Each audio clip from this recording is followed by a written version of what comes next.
This is a presentation explaining PIPA.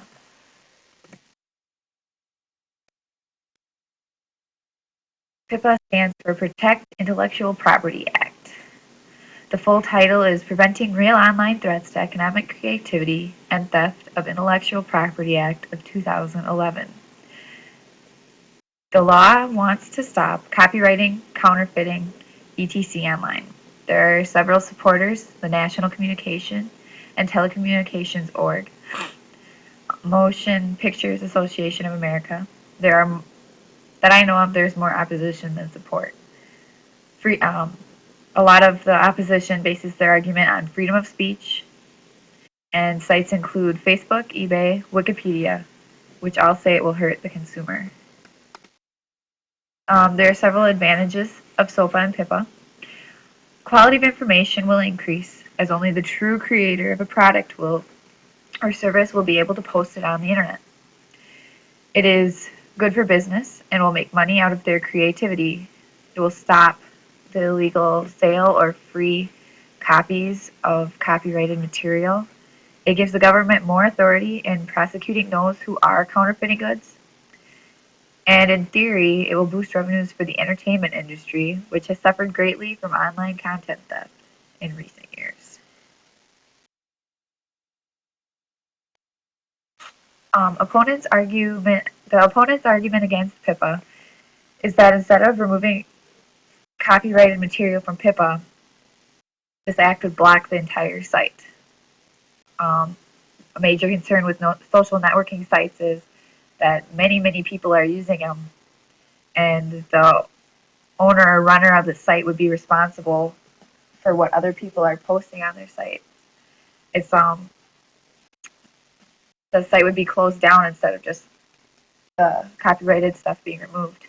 Another problem and argument is that it would lead to greater censorship of the internet, and they use the First Amendment, free speech, as their excuse. Just the topic for discussion. Opponents use the idea of PIPA and SOPA as a gateway type act for greater censorship of the internet in the future. What about the reality of copyright infringement now? Is there a compromise? I feel that there is a problem with copyright infringement and that it's not necessarily right.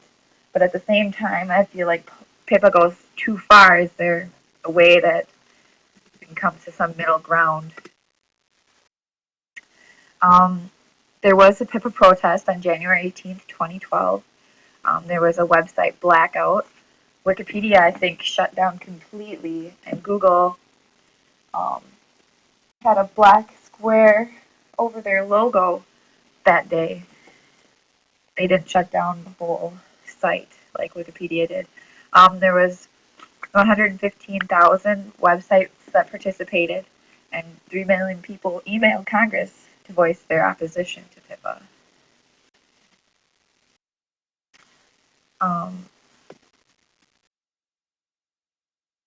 The PIPA protest participants were Wikipedia, and they shut down for 24 hours, Google, Craigslist, Mozilla, Reddit, Tumblr, a blogging service, and TwitPic all participated in the blackout. How PIPA would affect educators if it was passed.